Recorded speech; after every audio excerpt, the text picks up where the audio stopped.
Hey guys, DC Network here, coming at you with another video. At the end of last year, being 2023, there were a lot of rumors and speculations swirling about a potential merger between Warner Bros. Discovery and Paramount Global. This was all started because David Zaslav, the CEO of Warner Bros. Discovery, had met with the CEO of Paramount discussing a potential merger. Well, that merger will definitely not be happening, as Paramount has just agreed to terms to merge with Skydance Media. I personally am not too familiar with Skydance Media. Apparently they are backed by private equity firms Redbird Capital and KKR, but nevertheless they have agreed to terms together, and essentially this deal, as of the recording of this video, is just being waited on by the controlling shareholder of Paramount to sign off on it. So chances are this deal is most likely going to happen, and apparently it's going to help Paramount get out of their debt situation, or at least help them to move towards that, because Skydance Media's backer Redbird Capital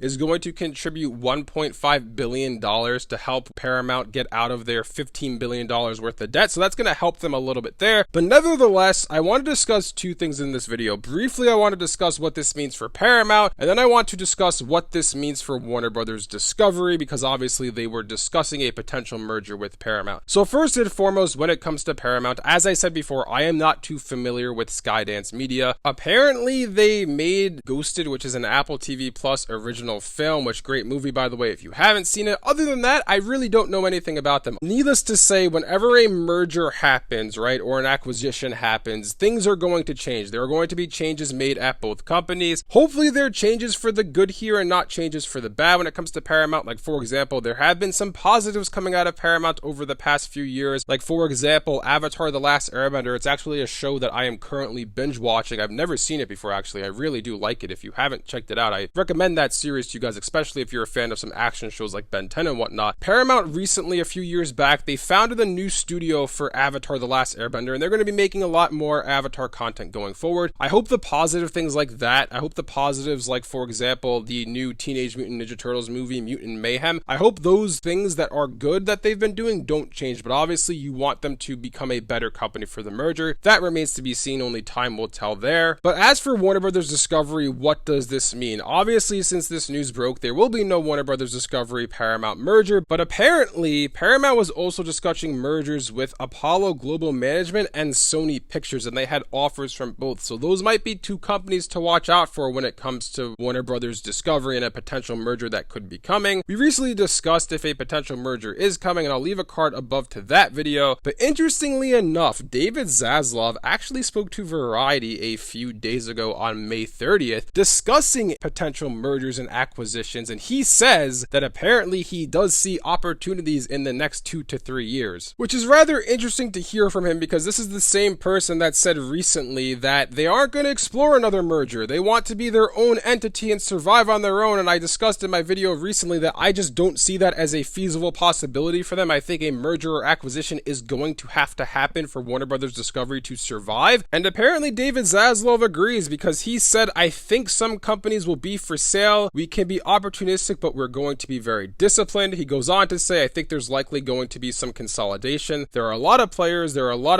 are losing a lot of money. One of the reasons why we really fought to drive our free cash flow and pay down our debt is to be in a position as we roll out globally and fight to grow our business that we're a healthy company. He then goes on to say, over the next 2 to 3 years, I expect that there's going to be some opportunities. There will be some players that want to get out of the business that will look to consolidate their streaming businesses with others, and so I think we will look to be opportunistic during that time. He also went on to say that he believes that there will be about 4 to 5 dominant streaming platforms going forward, and the rest will be consolidated, as he said in that quote. And the last quote I have for you guys from him is, he said, the global nature of this business is going to require a number of players to decide whether they want to do it alone. And he went on to infer that some of the smaller streaming services may look to be acquired by larger global companies, and he was even asked about the potential Paramount merger that is happening right now, and he essentially just said they have a lot of great properties, so he wasn't really exactly commenting too far on that. Just taking away everything that happened today, everything that happened based on this article with David Zaslav, Warner Bros. Discovery is going to seek after another merger. That merger will no longer be with Paramount. That merger may be with Sony, maybe it's going to be with Disney, who knows who it's going to be with, but nevertheless, Warner Bros. Discovery is going to be looking for another merger or acquisition to happen over the next 2 to 3 years. And I just kind of find it it fascinating to see how David Zaslav's tone has changed here, because he went from saying, no, we're going to survive on our own, we're going to be our own entity, we don't need anybody to bail us out, to now saying, no, we're going to look for a merger or acquisition, we're going to be opportunistic over the next 2 to 3 years, essentially saying, yes, we need someone to get us out of jail, we need a get me out of jail free card like in Monopoly. What has changed? Why has his tune changed so much over the past couple of years? And what has changed, as I discussed in the video a couple weeks ago talking about this topic, is they passed the date. They passed the date for the taxes to be lower if they have another merger or acquisition. There would have been major tax penalties if they had any acquisition happen prior to April of 2024. So all of a sudden this date passes and David Zaslav's tone changes, saying, no, we're going to look for some opportunities. We're going to be opportunistic, aka meaning, yes, we're going to look for a merger or acquisition to happen. We can't survive on our own. And the sad part about all of this is, like I said with the Paramount merger that is now happening, is you don't know how the company is going to be coming out of the merger, right? Like when Warner Media happened, people thought, oh, this is going to be great for Warner Brothers. This is going to be fantastic. And it really wasn't all that great for them. They made their situation worse, not better. Then the Warner Brothers Discovery merger happened, and we're all hopeful that, oh, look, for on the Cartoon Network end of things, let's just cover that. Oh, look, Cartoon Network's going to become great again. They're going to make Cartoon Network amazing like it used to be, and it's worse than it's ever been before. The fact that they're going to have another merger, who knows what comes out of it? Who knows what happens when they decide to go down that road? It's just a shame to see that, you know, Warner Brothers Discovery, one of the big media giants in the industry, keeps changing hands left and right. It's like, can we have an ounce of stability with this company? And again, I want to just reiterate, it's not just a them problem right now. It's just a whole industry-wide issue. As David Zaslav said, you know, a lot of companies are going to look for mergers or acquisitions. Paramount just did, as we discussed earlier in this video. Disney's been talking about liquidating assets, potentially selling ESPN and other parts of their business that they don't find to be part of their core business, such as ABC and stuff like that. They might seek after someone to buy them out. There's been rumors for years now about Apple trying to buy Disney. So I think we're going to see a lot more of this going forward over the next couple of years, a lot more mergers and acquisitions within the industry. And we'll just have to wait and see how Warner Brothers Discovery is affected by all of this. But for now, all we can do is speculate and wait to see until news drops. Anyways, let me know in the comment section below what you guys think about all this. What do you guys think about the new Paramount Skydance merger? And what do you think about everything that David Zaslav said about a potential merger coming in the not too distant future over the next couple of years? If you guys enjoyed this video, be sure to leave a like and subscribe to see more content like this from DC Network. Thanks for watching, and I'll see you guys next time.